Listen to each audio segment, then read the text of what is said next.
Hey guys, it's Max from Apple Insider, and we just got our hands on the brand new Samsung Galaxy Note 9, and today we're going to be doing a camera comparison against the iPhone X, which is getting close to about a year old now. Now we compare the iPhone X to the S9 Plus from Samsung, and the Note 9 uses a very similar or almost identical camera setup, but now with the Note 9 they have extra software updates that should improve the quality. So let's go ahead and get started and see how these two stack up. So let's start off with some macro shot comparisons. So we found some berries right over here. I'm going to start out with the wide camera and try to get as close as I can here. And we'll see what kind of perspective we can get. If you're shooting with a wide angle camera, you typically see more in the background, so you kind of show off your location a little bit better. And this is about as close as I can get with the wide angle. Now I'll switch to the Samsung here. So it looks like I can actually get closer with the Samsung on the wide lens. So it's interesting that the Samsung is actually showing us a little flower for macro mode. So it did sense that we were trying to get a macro shot. So that is definitely nice. So the only differences I notice, at least on the phones themselves, is how close I can get to the subject. It's much closer on the Note 9 in the wide camera angle. After we get done shooting, we're gonna go back to the office and I can comment on things like details and colors and things like that. But for now, let's switch to the telephoto lenses and let's find another subject. So we're getting into the fall now, not much flowers around, but I did find a few over here. And I'm going to test how close I can get using the telephoto lens. Once again, it looks like I get much closer with the Samsung, and it also looks like the exposure might be better as well. So the dual aperture on the Note 9 is very convenient. It allows you to get the best aperture for either low light or for bright shots. So right here in the landscape situation, the f2.4 should give us more detail. So let's compare the two shots side by side. There's our 2.4 aperture, and I'm going to switch it over to f1.5. And then we can zoom in and see the detail difference. Now, one thing you don't get if you're in the Pro mode to control your apertures manually is HDR mode. And in this situation, we have bright lights, we have water, we have some shadows. That really can make a big difference shooting in the auto mode. Now we're going to do a shot with our iPhone, which doesn't have those dual apertures. We are using HDR. And comparing these two shots side by side, the HDR on the Samsung really makes the image look a little bit too fake. They're pushing it too much. We're still getting some blown out areas. And the iPhone does have a little bit more contrast, and it looks a little bit better, at least on the phones. But we'll take a closer look when we get back to the office. Now, both of these phones have their own portrait modes for both their rear cameras and their front-facing cameras. So let's see how they compare. So the Samsung's live focus actually allows you to select the amount of blur. It defaults to about 5 out of 7 on the strength. 7 looks a little bit fake, so we're gonna stick to the default here. And looking at these two side by side, at least on the phone, the iPhone looks a lot more realistic as far as the edging. This could even pass off as a DSLR shot as long as you're not blowing it up. One thing I do like about the Samsung is it adds these little bokeh balls. It simulates those, and it's similar to what you get with a nice real lens if you have some different lighting. I like that, but overall I'd have to give the win to the iPhone. Now let's compare the front-facing cameras with their blur modes. So right away before I take the shot, the iPhone looks more realistic. I accidentally turned on Bixby, so that's not good. Let's see, I'll just hit the button on the screen here then. And I think once again, the edging where it cuts out your face and applies a blur is more accurate. It looks better on the iPhone. The iPhone has a little bit too much contrast on my face just for my tastes.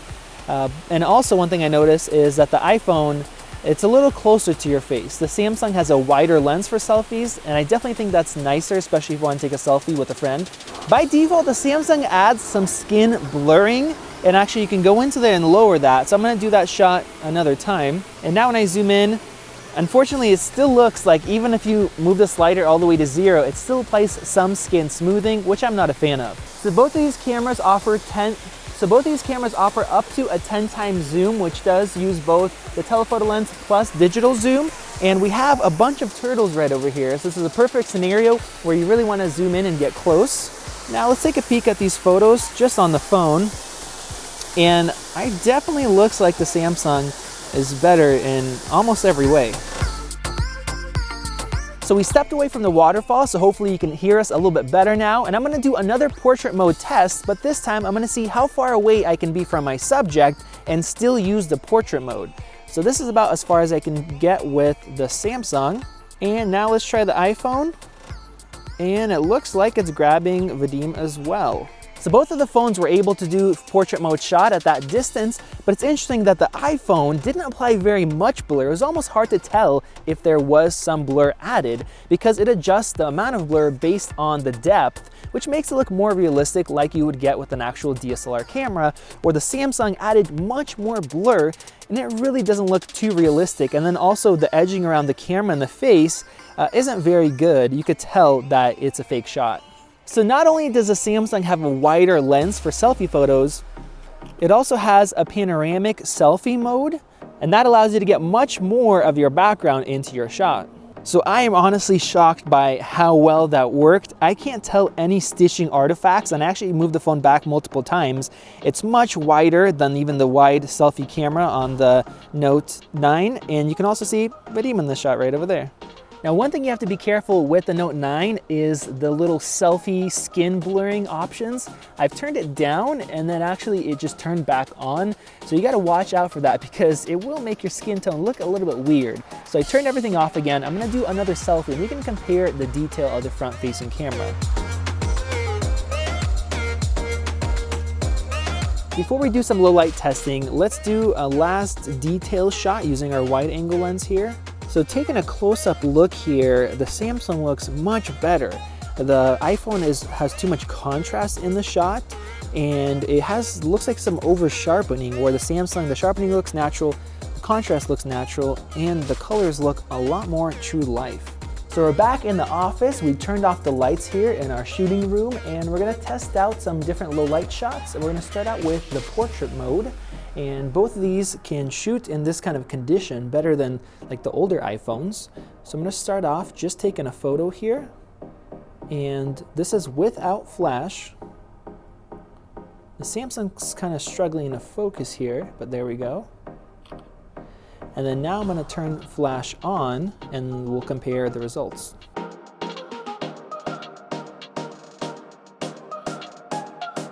Now let's use the wide cameras, and I'm gonna set both phones to completely auto, and we're gonna see what they decide to shoot at, if they decide to use flash or if they don't. Looking at these side by side, I like the colors and the contrast more on the Samsung, and if I punch in, it actually looks sharper as well. It almost looks like the iPhone didn't focus properly in this situation, so I'm gonna try it one more time. This time I'm gonna touch on Vadim's face. Once again, it looks out of focus compared to the Samsung. Actually, I know this time the focus was spot on. That might just have to do with the Samsung having maybe a newer sensor and also the aperture where it's a f1.5 compared to the iPhone's f1.7. And now let's finish off with a low light selfie, also in auto mode. I'm gonna start off with iPhone 10. Looking at these two shots side by side, neither one is really great, but I would have to say the Notes is better. I do have a little bit too much flash on my face where the iPhone is more neutral, more realistic, but surprisingly the colors look nicer on the Samsung. It looks more warm and more true to life, even though it flashed a whiter color than the iPhone did. And if I had to choose, definitely the Samsung selfie would be my choice. So we had some time to sit down, look at and compare all of the photos, and surprisingly, the Samsung Note 9 was better 9 times out of the 15 different scenarios, so more than half the time. We're honestly very surprised, and Samsung has come a long way, as just a few years ago, the iPhone was better in almost every scenario. Overall, the Samsung actually had more natural and better looking colors and contrast, and it also did much better in macro shots. On top of that, a lot of times we had better detail from the Samsung camera, and it also did really well in low light. The one area where it does suffer and falls behind the iPhone X is if you're doing portrait mode shots, both in the rear facing and the front facing portrait mode. It seems like Apple has a much better implementation, they do a lot better with edges, and the photos look more natural and more realistic like a DSLR camera, where the Samsung's looks a little bit too fake. On top of that, the Samsung offers a lot more extra features if you choose to use them. So we're very impressed with the Note 9, and we're excited to see what Apple has to offer in their new 2018 lineup that should be coming out fairly soon. If you guys have your opinions on these photos, let us know in the comments section below. Make sure you guys are subscribed so you don't miss out the Note 9 compared to whatever Apple releases here shortly, and we'll see you in the next video. If you enjoyed this video, like it and hit that subscribe button. Also, check out our price guide, which makes it extremely easy to find the best deals on Apple products updated daily. Be sure to follow us on social media, and we'll see you in the next video.